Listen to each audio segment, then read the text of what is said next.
that. So put your hands together for our first comedy battler.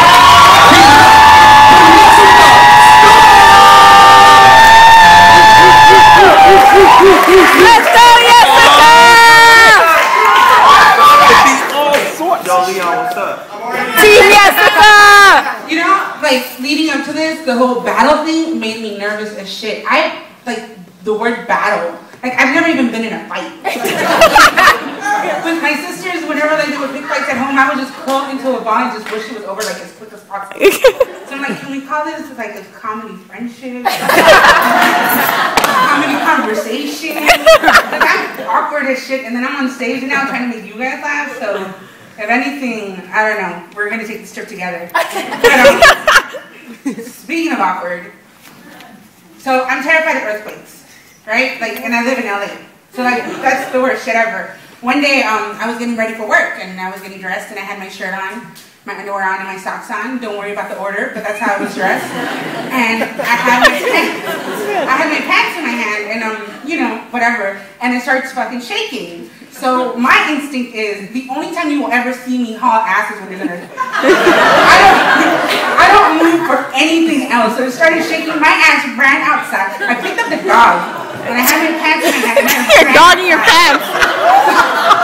So then it stopped shaking and all of my neighbors outside and I'm in my underwear. And I'm like, oh shit. So I turned back around and I was just like, let's just pretend that didn't happen.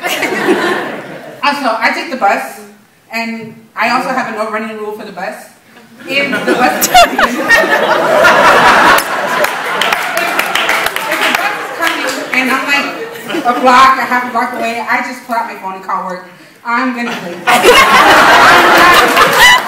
I'm not gonna run. There's nothing to do. I'm just gonna wait the next 20 minutes and write a poem, read a book, or something. So my bus adventures. So I'm 28 years old, I don't know how to drive, I've never driven a car, I work in a parking garage. That was funny.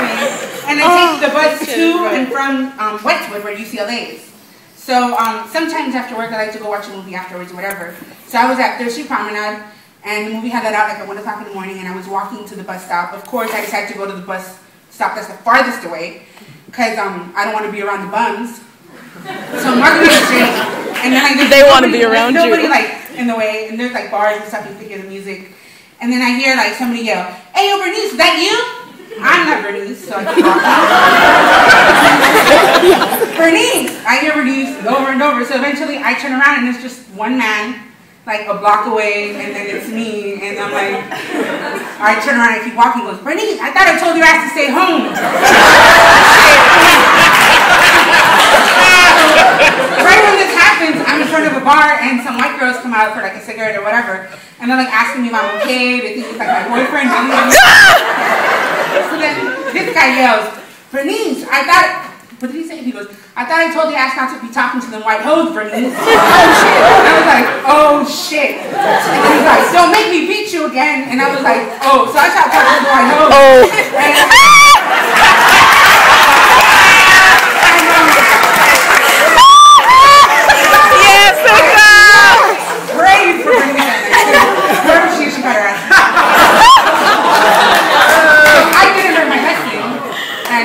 The next day I go back, and I'm shaking, sorry. So the next day I go back, and so I'm like, okay, the bums are out, I'm not gonna fuck with nobody. And there's a man in a wheelchair, like from here to Javon, he's like staring in my direction. I'm like, you know, maybe that's not the smartest thing for me to walk over there. So I walk diagonally, and I can see his reflection in like in a window display, and there's a group of girls that walk right when I did. So he starts following the group, and I'm thinking he's following the girls. So, you know, I fall back a little, he falls back. And so then I speed up, he speeds up. And then I fall back, and then he does it again, and we do this pattern a couple of times. I'm like, oh shit, this man is chasing me. The bars, there was a gang of people outside the bars, right? So I'm like, you know what, I'm just gonna go around. I could go down the curve, go around. This is like the one time where I could haul ass. So I went around the crowd of people and I went on the other side. And this man, I don't know what he did, he cut through the crowd. He must have ran over somebody or something. So I make it to the bus stop, I sit down on the bench. There's this much space between me and the curb. This man wheels up right in front of the curb. I am not a violent person. I've never hit anybody.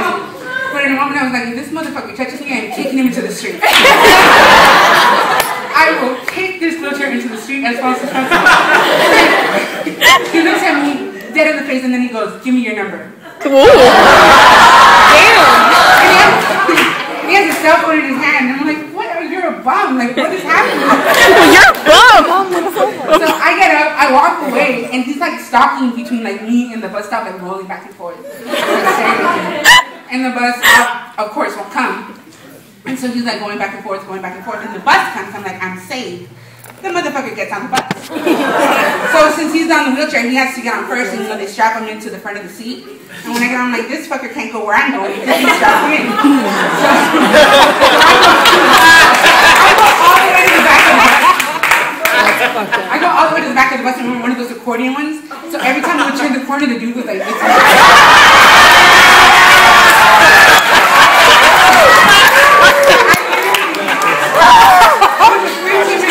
where I was calling every dude I knew on the phone. I was like, this motherfucker, wheelchair, he's on the bus. So he got off before I did. And then, is my time up? Yeah. Okay, so he got off before I did. He wheeled off. He went and parked right by my window. And he stared at me as we rode off into the night.